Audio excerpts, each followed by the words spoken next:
Don't let nobody take you away from identifying. What up, though? All right, let's see here. Let's make sure I got everything in order. I don't own the rights to this. Hey, this is an old school cat calendar. You know what I'm saying? I came across it on the rim. Go by Bumpy Knuckles. I like this. I think it's called Flow Temperament. Flow Temperament. I don't own the rights to this, of course. You know that. You know. Let's bring this down. Let's bring this down a bit.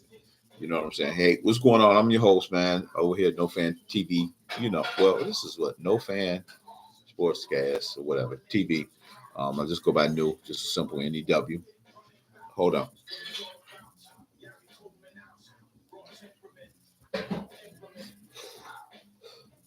And for those who tuning in, that's great. Check it out later. That's great. Greatly appreciated. Hit the like buttons. You know all that stuff.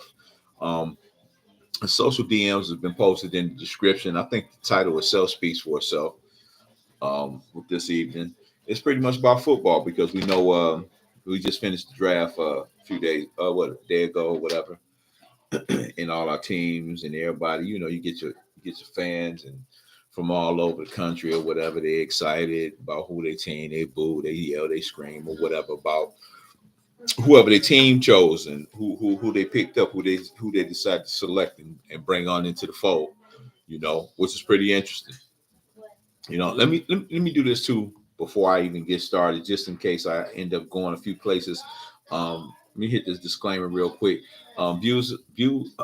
No Fan Sports Podcast is providing this podcast on a public service. It is neither a legal interpretation nor a statement or of No Fan Sports Podcast policy.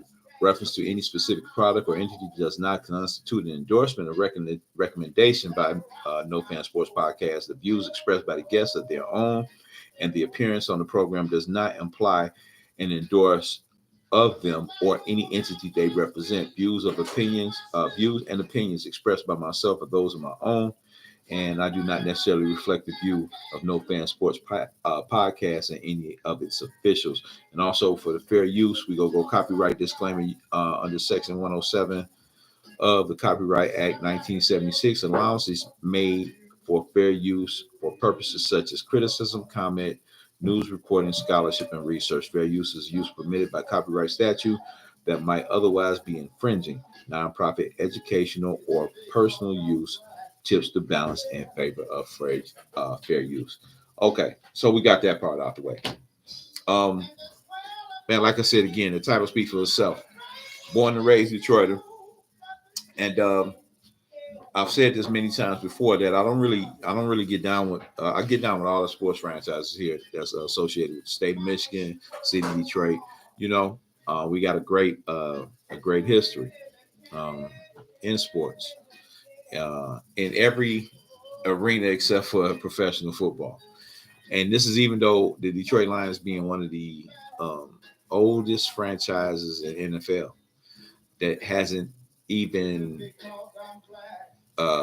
made an appearance in the Super Bowl. There's been, I forget how many expansion franchises that I've been, you know, alive to witness coming to fold, but I know remember two back in the 70s that came in, and maybe even three, but anyway, two have come in well after the Detroit Lions not only made an appearance in the Super Bowl, but have won Super Bowls. Tampa Bay Buccaneers was one, and the Seattle Seahawks. I think they both entered back in '79. Like I said, they've been and they've won. Okay. The Lions haven't been. You know, they haven't been. Okay, and every year draft time, man. You know, like everybody else, you know, you get inside and you know you looking to see what your team has decided to select, and as a fan, you know you got your own interests, or you have your personal take on who they should be selecting or where they were at, and or where they should be or what direction they're going in. Lions start making some moves in a positive direction, though at the end of the season they won the last 8 out of 10. Got themselves, I think they got above 500, I think 9 or 7, whatever it was. Which, excited a lot of people around here. That's why, and hence the title, the Detroit Lions fans and their enthusiasm. So this is for the first time, even for me, born and raised, that well, not the first time. I've seen some other times when actually I was on board myself. But this current team, since we've not been in that direction that I've had a chance to witness myself. Current team kind of took on the attitude of the coach. Coach was a hard player, hard-nosed player, just a gritty guy, gave his all, man's man, shall I say. And it kind of latched on to that attitude. And I always tell people, when you're trying to move forward as a franchise, and I can say this because I had some folks challenge me about, like, I was an armchair quarterback and all this other kind of stuff, or whatever the case may be. But the team that I follow, I've witnessed their highs, their lows, and the directions and different things. So I have kind of like a little slate I can draw off of, or I can relate to, I can bring, I can like relay this information off, because I've seen this go down with this other franchise. But for the Detroit Lion fan, they've never seen. But yet, when you make a comment, and this is about the draft, when you say something about the draft picks, all of them, every draft pick is solid. Every draft pick has a reason. Every player is great from 1 to 7, no matter when they got them, no matter how they went about to go get them, it's going to make sense later. And one of the biggest things that I constantly hear about, like the current roster, and trying to explain what I think you need to do to build an organization. They have veteran players. Some may have been injured, or whatever the case may be. Our fans here in Detroit are too comfortable, or too, I guess you could just say comfortable, without paying players, I think, what they weigh. Every time is an excuse. Oh, we wasn't paying him to do that. We wasn't go pay. We just got to pay some. So I didn't even go there yet. Let me say it. But that's one of the excuses that they use. He wanted too much. We had to release him. He wanted too much. He stayed hurt. But in the stay hurt, though, yeah. He stayed hurt. He didn't. They just traded Swift. I think it's DeAndre Swift, whatever. They just traded him away to the Eagles. I think for a 7-5, something like that. A 7th round and 5th round, one later on next year, whatever the case may be. And not that Philly ain't already a juggernaut. You know what I'm saying? They needed a running back. I think Swift is 3-down material. Definitely a number 1 back. Contrary to popular belief with the NFL analysts, the NFL, and anybody that talks, they get paid to sit on them networks. And I'm not gonna say they don't speak their mind somewhat, but I think they hold back a little bit. And that's the reason why we do this in No Fan. That's why it's called No Fan.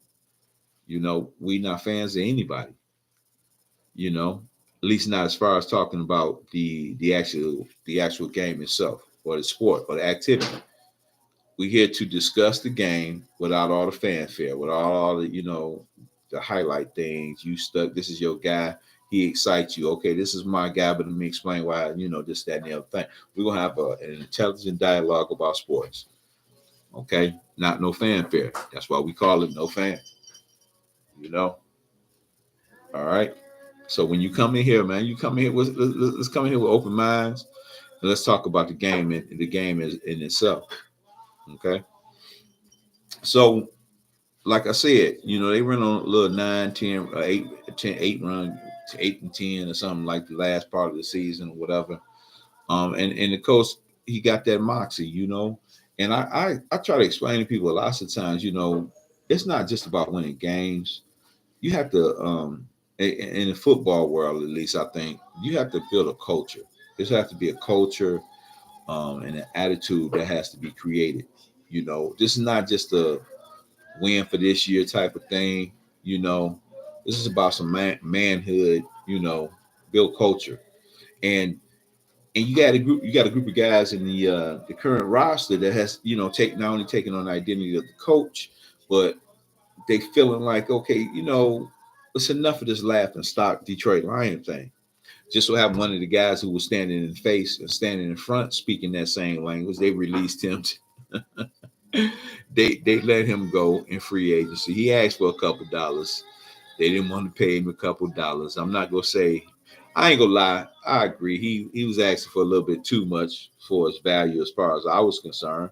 But what he did for Detroit, um, was great. And in his mind, that's what he's supposed to want top dollar. And if he finds somebody that's gonna pay him more than what he asked for in a certain situation, this is a business.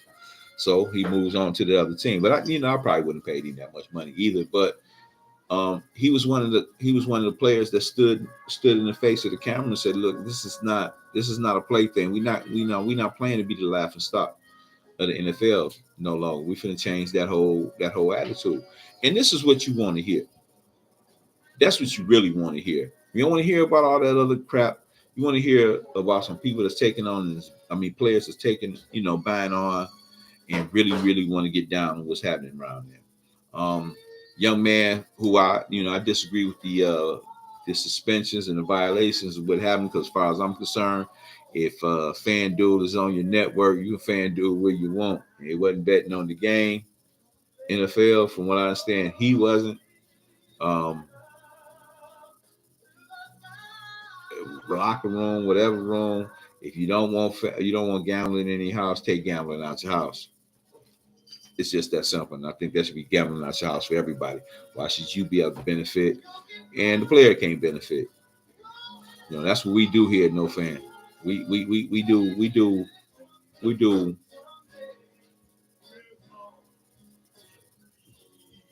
keeping it a buck and always staying on code. Okay? Got to remember that. We keep it a buck and always stay on code. But anyway, so like I said, I wouldn't have gave him that much cheese, but that was another situation where you had a guy who had bought into the organization, but you didn't want to pay him. So you shipped him. Well, he left and brought in a young man Montgomery from Chicago. Um, Swift was here, ended up drafting you, moved up in it. Well, no, you traded down in the draft, sitting at number 6. So now we're gonna get into the meat of this. You're sitting at number 6 and you trade down. I think last year some sources have them ranked 28th worst defense. You got some sources have them ranked 32nd worst defense. They won 8 out of their last 10. And you got some guys that are on the offensive end that, some workhorses. That Jamal Williams was one. Swift, when healthy, was one. The offense, Hawkinson was one. I mean, they was motivated. Defense was suspect.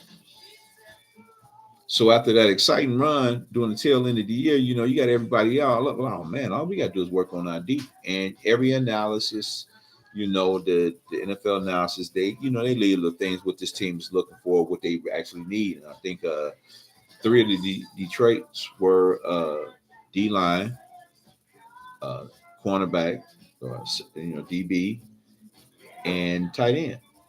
Well, tight ends because they traded away their 2019. I think was he their 2019 number 1 draft pick?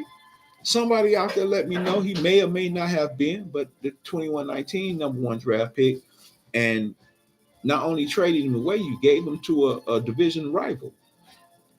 And I think at that time, Hawkinson, I liked him a lot. I was kind of relating to something like my man Kittles, young man over there in San Francisco. Kind of give me he reminds me of him somewhat. And he did his job. They ended up trading away.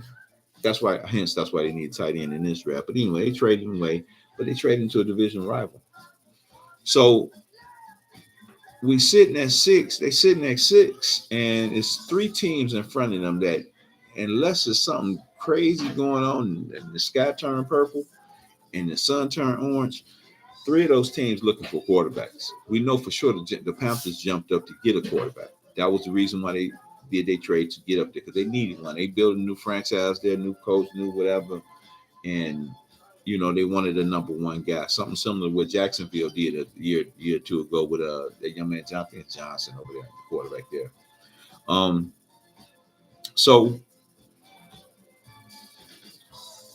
So we like, okay, so you go from this success last season. Offense is fine. You need that deep, because they wasn't stopping nobody. I couldn't name any linebacker that they have right now.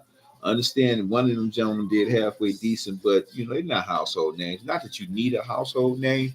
I just still think their productivity wasn't as great as it needed to be, and hence them being ranked in some sources the 32nd defense in the NFL last season. So as a fan, I'm assuming you come out, man. This is what we got. We got the boldest, got a little hole in it, got a leak in the tire. Let's patch it. They first pick after trading down number 12, but like I said, there's 3 teams in front of them. The consensus number 1 player throughout the draft was that young man Carter. The interior defensive lineman out of Georgia. He had a little problem, accident, and I ain't gonna say a little problem. It's a great problem. I think somebody got killed in this matter, but nonetheless, may they rest in peace, or I hope they, well, whatever. But that took naturally, he's gonna take a hit for that, and deservingly so. But he still was number 1 talent. Naturally, and then like I said, 3 teams for sure. They wasn't drafting enough. They quarterbacks. They looking for quarterbacks, and I think it may have been they didn't announce it, and it may not be one of them little situations where they want to make it this is the first, but they make this is the first for everything else. But I think this is the first time you had 3 Black or African American quarterbacks go in the top 5 in NFL history. This is after a long history of, just quite frankly, let's talk about the elephant in the room, man. Racism and things of that nature. That haunts us as Black people through a life. But in this sport, this is what they had to deal with. And ironically, quarterback was one of the last positions, man. It was the quarterback on offense and the middle linebacker on defense. They just felt that Black people wasn't smart enough to play these positions. That's what it was. And so this is a perfect time for me to plug this too. I got a book coming out called, the title is The Evolution of the Black Quarterback. The Evolution of the Black Quarterback. We dropping this June 10th at the Hustle and Grind Urban Literary Convention here in Detroit, down on Franklin. I think I'm gonna put it in there if it's not in the description, or I add it later. The address will be in there, but it's Hustle and Grind. You pull it up online, you'll see it. It's the largest urban book convention, not just here in Detroit, but globally. And the headliner who puts it on, I think she was ranked number 2 African American, number 3, somewhere in the top 10, but it's still top 10, African bookstore, African American Black bookstores, around the globe here, locally, around the US, you know what I'm saying? So that's what we're dropping it at June 10th. Go be down there. We podcasting. Everything go right. We're doing merch. We're gonna try to do a lot of stuff down there. But most importantly, like I said, we're dropping that book, The Evolution of Quarterback, and this is a great time because now, and on top of the quarterback, so we had the first time you had 2 Black starting quarterbacks head to head in the Super Bowl. You get the two highest paid players in the NFL currently are both Black quarterbacks. Jalen Hurts, on an average, I think his average salary is like 51 million a season. I think 189 million of his money was guaranteed, or out of his contract, 130 million of it was guaranteed. And we all know that Lamar Jackson was looking for a fully guaranteed contract, and I was waiting with him too, because I thought he deserved it anyway. I've been riding with him from his inception into the NFL. I felt he should have got, after Philadelphia did what they did for Jalen. Not to say he didn't deserve it, because he did deserve it. In the pay scales, the pay is rising. So Jalen, him and his team, he got a team full of females, predominantly, and a lot of black African American female group that secured his contract, which was a first as well. That was another first. But the problem I have with first, y'all see that flag behind me. I'm sorry, but the problem I got with first, because we should have our own. If you have your own, and that man, you won't be no first.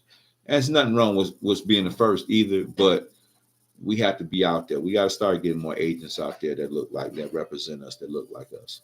That's what this is all about, and that's the beauty of you know as as I've been doing this, and as I get a little old, you get that bucket list, and in the sports thing, man, I got a bucket list of folks I would love to talk to, sit down, actually interview, or just sit down and have a conversation like family would do, you know, and I have since recently added a Lamar Jackson, his mother, to my bucket list of people I would love to sit down and talk to. Okay, we ain't got to be on the mic, just period, because of what they was able to accomplish. I think a lot of the reason why Lamar, well, it ain't no lot. As far as I'm concerned, I'm just gonna say, I think a lot of the reasons why it took so long for him to do what they needed to do, he was pulling off first. They wanted this young man to get an agent, which works within their frame. That's money that you spending on somebody else. Lots of times, and the majority of the times, that money that they spend to them agents don't represent us. Well, they represent us, but they don't look like us. And um, it's a long time coming that we have more black representation in all walks of life. If we go live within these confines, okay, and there's nothing wrong with that. There shouldn't be anything wrong with that. But that's where we still at. So now you got Lamar sitting at the top. You got Jalen right behind him. You got Deshaun Watson out there. They just drafted 3 young men, one from Alabama, one from Ohio State, another young man from out of Florida. You know, it's changing. And like I said, that's why, it's funny that when I started writing this, um, it came as um, an ideal, and I questioned the ideal when it was presented to me, and I slept on it. And when I got up that next morning, I called the person back. I was like, you know what, I got something I can put together that I think it fits both what we about here, no fan. What we're about here. Well, we want commentary. We want to talk about the sports, talk about what's going on, but we want it honest and fair, and not just one sided. Not when because I don't get paid by Nike, so I don't have to worry about all that. And even if I did, they would have to understand me. If Nike wanted to sign me, they have to understand that I'm a free spirited person, and I really think I speak openly. That's why I said we keep it a buck, man, and always stay on code here. Okay, so um, they they they drafted again, man. They drafted, and they didn't initially. It just didn't take on their what I thought was their needs. The offense done fine. Offense done fine. We need defense. Their first pick was a running back, a young man out of Alabama. He great. Well, he looked good. He looked real good. I think he'll be all right. Decent pick. I just didn't think that they deserved. They had to fall back to get the young man. Um, and even if you fail back, where's the defense at? Got to stop somebody. Defense wins championships. So we fall back from that. All right. And the next pick behind that is a tight end to replace the tight end that you just released. That just, as far as I'm concerned, he earned his raise. He earned his raise. He earned his raise. But like I said, you go around here and you talk to the fans around here. We couldn't pay him that much. We couldn't pay him that much. Such.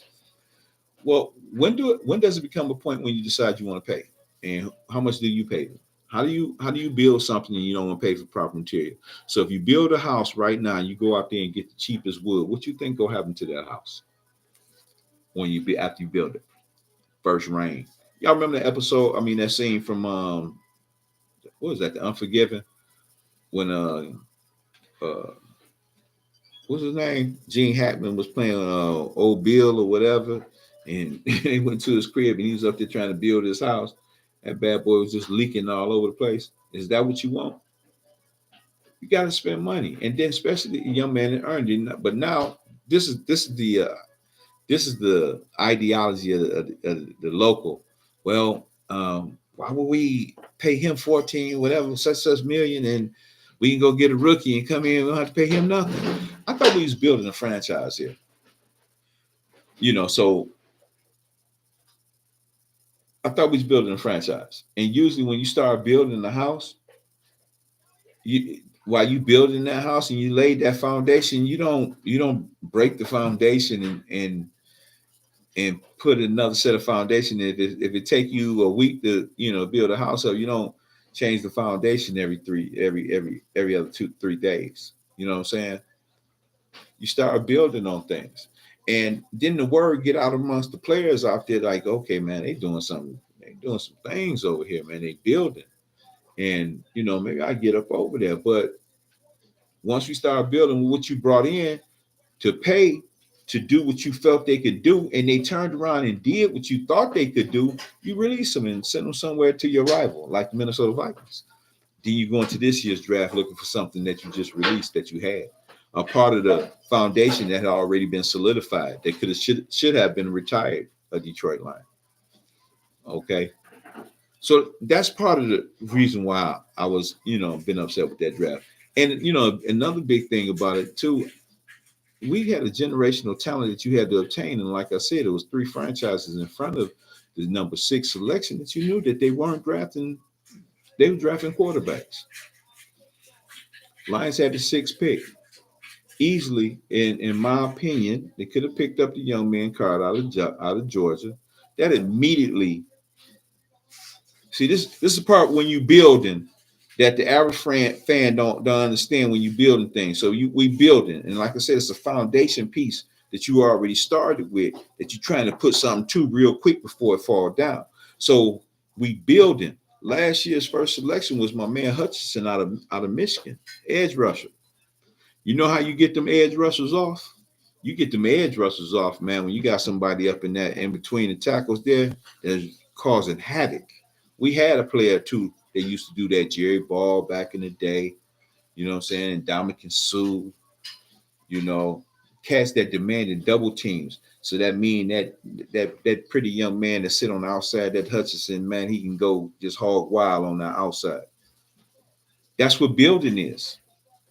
But instead, they didn't do that. They took a running back, traded down, took a running back. And after that, the number 18 pick had a second pick to, address some things. In this pick, the young man, the linebacker out of Iowa, I watched him. Young man gave the University of Michigan some problems. He was everywhere, and I've since found out that he was the Buckus Award winner as well. NFL had some of his weaknesses, feet out in the open, it's gonna be a cover thing, especially on the NFL level. You find out it's a cover thing. Outside, I didn't really see him, but he did handle coverage pretty well from what I'm thinking when I did, watch a game. So when he was playing, he was everywhere. They called his name a lot. So that, not bad. I thought, it's okay pick. Not too bad, but we'll see how that pan out. NFL analysts got him coming out, long story short, they think he's just gonna be an average player at the end of after it's all said and done. So, but the problem with the linebacker, even though I do kind of like him a little bit, one of them things, and see, this is when we talk about foundation again. Let's go back to foundation. We building. Man, one of them things that help them linebackers look so pretty, You got that nice inside defensive tackle or D lineman that's sitting in there that's commanding double teams. Something like a Jerry Ball in an Indomitian suit. You know what I'm saying? Those people, you ain't gonna recognize the work that they do, but that allow them cats on them ends to get down. Some foundation that's already laid there. Hutchinson's on they line him up on either side, but he out there. And what he need to help him need somebody up in that front. But they didn't address that. They didn't address that. Okay. So when I post, I'll get my posts out there. My DMs, I'll put them in there too as well in the description. At I don't speak fan groupieslappy, on FB, you can follow me there. So if I post something and I'm questioning these moves, I'm like, you had some foundation that you laid, man. You put a nice D lineman, an inside D tackle, nose guard, whatever defense you running, 4-3, 3-5, whatever you running up there, 3-4, whatever. You got some nose tackle or D tackles up in there raising havoc, man. That's what make them boys in the back look pretty. They know it, and the linebackers who get to shoot them gaps know it. The ones that can do the dance after they make tackles. Okay? That's how you build on foundation. I'm saying that word foundation a lot, ain't it? Man, foundation. Detroit ain't seen it. The cats that I have to, speak back and forth, nothing about foundation because you keep either get cheap pieces or you keep this ain't what's that game? Is it where you put the pieces in there to make the puzzle and it stand all the way up, then you gotta take a little piece from the bottom and put it to the top, and whoever mess it up, jigwa, what I don't know the name, but you know what I'm saying. What's the name of that game? Say it again.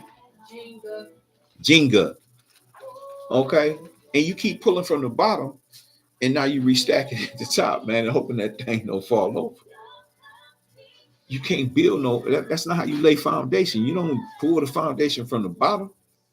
You start building it up as quick as you can, before it rot out. Like we got a spot over here, and I shouldn't say this, but I'm gonna say it anyway.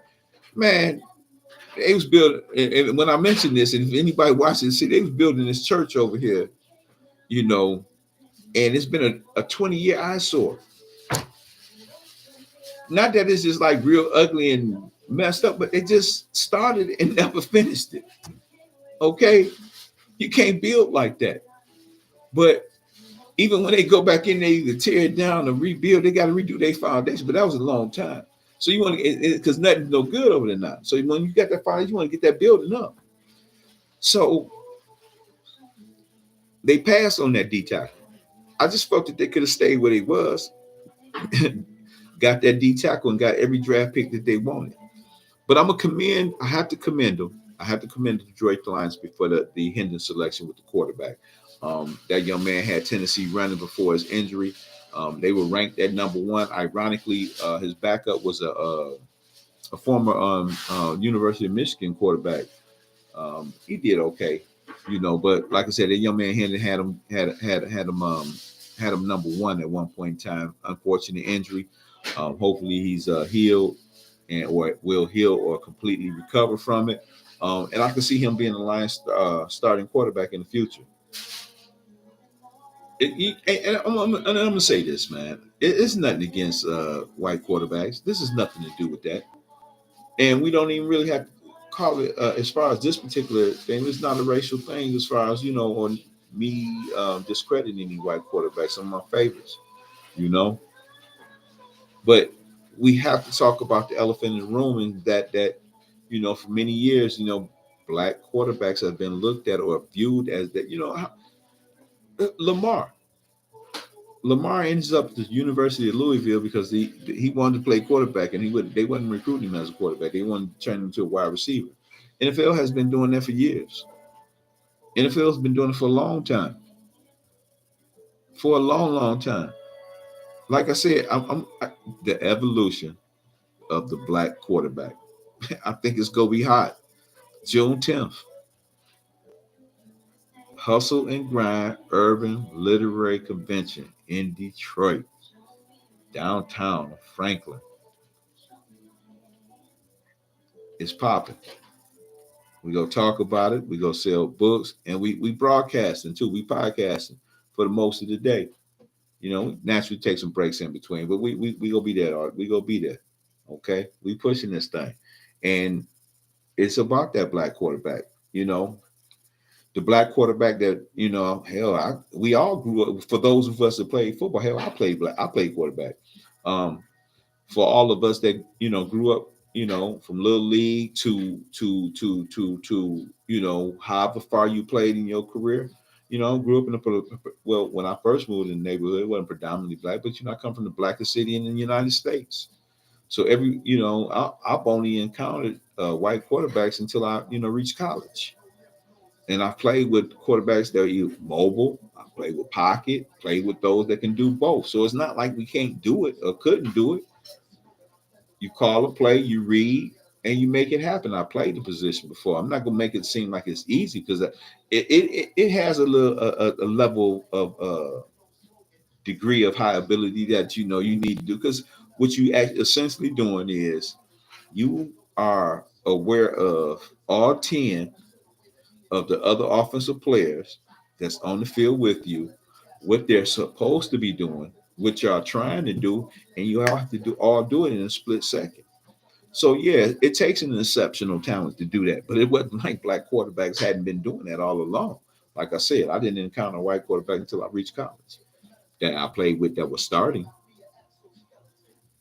Okay, all right. So it's not like they can't do the job, but for whatever reason, we know what the reason was. But this was an outcast type situation, outcast position. And but now you have an influx coming in, and even the white quarterbacks that they draft are now a lot more athletic.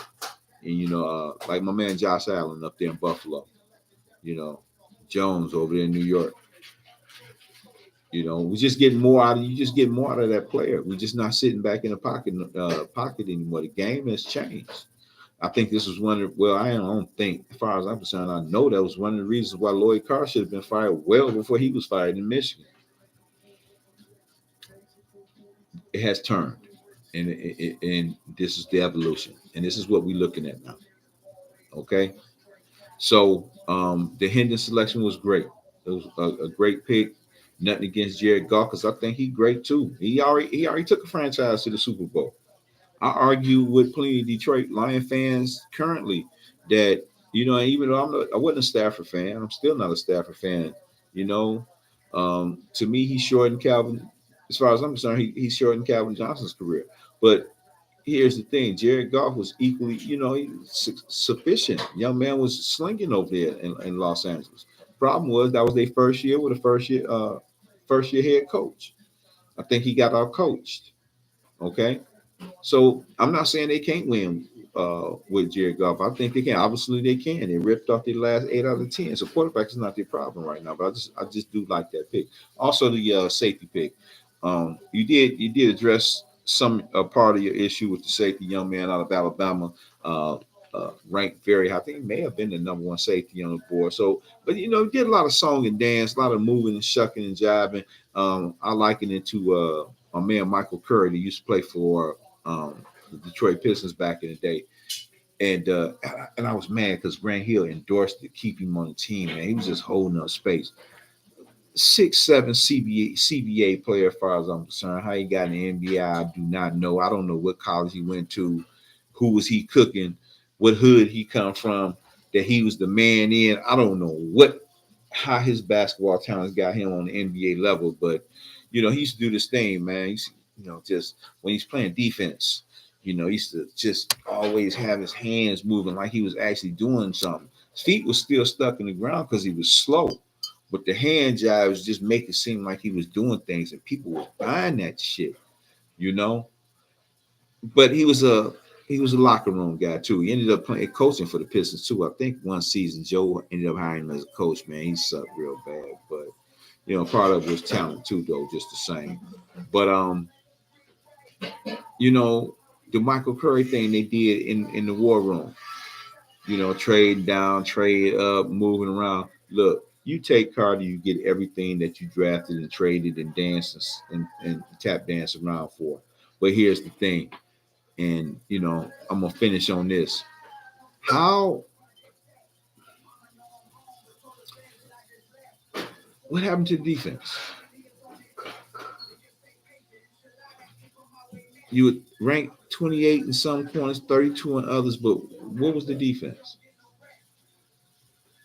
You got to draft defense. That was a defensive building draft for you. And the number one ranked player on all 32 boards was at your disposal. You honestly had a chance to get that person. If you can't get the guy you want, you get the best available. And at that time, he easily would have been the best available because he was the best available until he was pulled off the board. You can't pass on generational talent. But it's not surprising to me. I remember watching Indomitian Sue walk through the airport with a scowl on his face, and I forget who a colleague of mine, coworker of mine, was able to speak with him. And I forget who it was, but he was basically upset because he had planned. It seemed as though he had planned on re-signing with Detroit, and it was some money stuff. Again, you let your bully walk out the door about some money. I never understood that, but I get Detroit Lion fans, man, that challenge me on everything under the sun, man. Call me anything, say I'm this, I'm hating this, that, and other thing. But man, when you make the stuff that you do or they do, make it make sense. If you got a game, I remember growing up watching Happy Days. Arthur Fonzarelli was that dude. He come in there, snap his fingers, man. They see the Fonz. All the other games would just bow down. He was the leader of the Falcons. Well, and Dominican Sue was so dominant and so irritating that these teams, you know, he was stepping on hands and everything. And he had so many teams that complained about it. That's your bully. So you got part of your game won before you go in the door. Your bully is there. The Lions let their bully leave, man, about money. And that's what you cats keep coming to me with about money. Money that people earn. He earned his money. But you swear to me that you building a franchise, and I don't know what I'm talking about. I'm an armchair commentator. I don't know what the prerequisites is to making comments about whatever, and there isn't any, shall I say? Because there's coaches that never coached before. There's coaches that was terrible at the positions that they played, that they're coaching, but they're coaching. I think Michigan had a head coach, um, uh, had a head coach. The defense coordinator, if I'm not mistaken, he didn't even coach football. He didn't even coach football. Didn't even coach football. Okay, didn't even coach football, but he was the defense coordinator and did a good job. I think he was a baseball guy. Okay, so we make comments. I see you, GOP. You said, what is that? GOP. Lamar Jackson's mom broke the chains off business from the status quo. I can respect that. Oh, my man, look here. My man, whomever you may be, all due respect to you as well. Look, that was one of them things that was bigger than the sport, and I don't think a lot of black people really recognize that. You know, when I do this here, and I appreciate you tuning in. I do this here because I like to have like real dialogue, man. I don't care who you are friends with or who you like. What I like to have real dialogue, and what I'm gonna say about that is that um they told Lamar made a comment himself too. He said something about, well, I need an agent. They offered me 133 million. He smirked or laughed or whatever. His mother, man, I looked her up, man. His father, I guess his father was in a car accident and he died. And him and his mother, man, they real tight. And she been working, you know, that's what they do. It's family. That's what family used to do. And it's a culture thing, man. And I really really look up to him and his mother. Like I said, that's why I don't know how long you've been on here, bro. I appreciate you stopping by. Um, uh, they on my bucket list. They crashed the status quo because, like I said, on like ESPN and a lot of them other channels and different things like that, man. One of the first things come out the mouth, he needs to get him an agent. He needs to get him an agent. He needs to get him an agent. But the agent that they want him to get is not in his family. We trying to get on the board too, though. You know what I'm saying? He got an agent. This is his mother.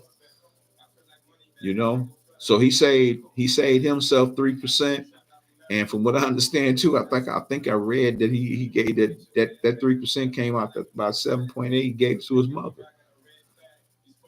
So you got what you have is a young black man that wear the peasy hairstyles, he wear the braids, all the stuff that's supposed to be inappropriate, so they say. But it's been nothing but respectable from day one, man. Been nothing but respectable from day one. Handled, they ain't heard nothing about him negative outside of the field of play. Um, Handled all his business. You know what I'm saying? He handled his business um, in house with his family. His family, him and his mom doing things. You know, and been a gentleman the whole time. And she the single black female raising a young black man. Everything they tell you that you can't do or you couldn't do, they doing it. You know what I'm saying? So, like I said, they bucket list material for me. Bucket list material. I look at them at, hey, they royalty. And they set a precedence. You're right, bro. I appreciate that, GOP. Yeah, they set precedents. They set precedent for um, the other men and women behind them.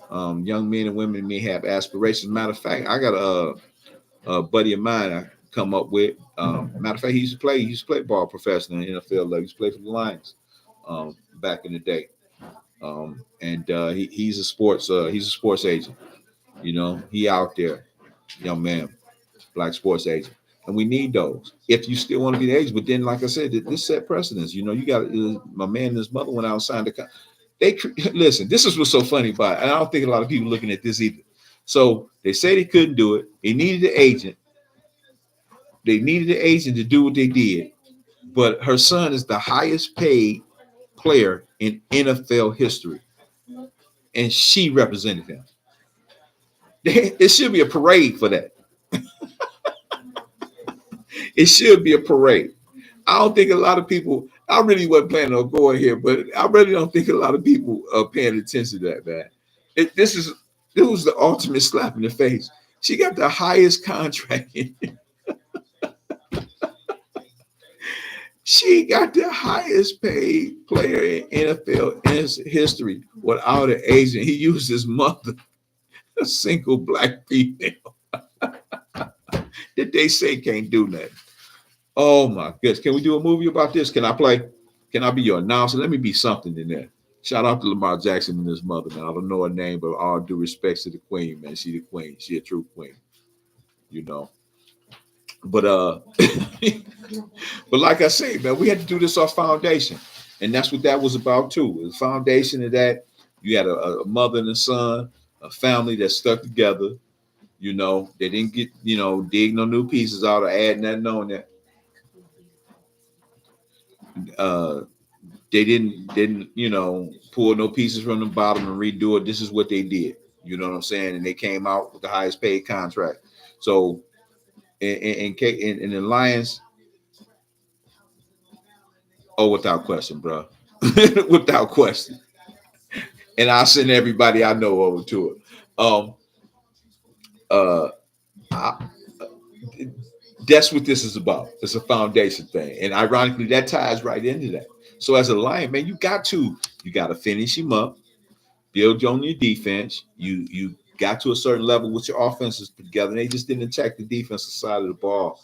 I felt like they should have, and not when they did attack it, get to it, but not when they should have, as far as I'm concerned. But that's the Detroit versus everybody. That's that Lion fan. Like I said, argue tooth and nail. Never seen anything close to a championship type of team atmosphere. You have to get atmosphere before you get a team. Never seen anything close to that particular level. But when you say something about them Lions, you don't know what you're talking about.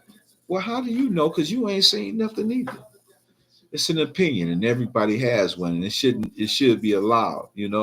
If we can agree to disagree, we can agree. You don't have to necessarily agree with me. I don't have to agree with you, but everybody has an opinion. Everybody has an opinion, and in my opinion, they fail. But because of the Hinder selection and the I think branch selection, at this particular stage of the game, our C minus probably be the highest grade I'll be able to get them because I just don't think they addressed what they needed. And we'll see how long Dan Campbell has. Even though I like him, a former Cowboy tight end, even though I like him, we'll see how long he has, how long of a noose or leash that he have before they decide to let him go. Because Jim Caldwell wasn't doing too bad. He wasn't trying to get 8 out of the last 10. Hey man, I go by New. It's real simple. NEW. We be here, try to be here every Sunday. You know what I'm saying?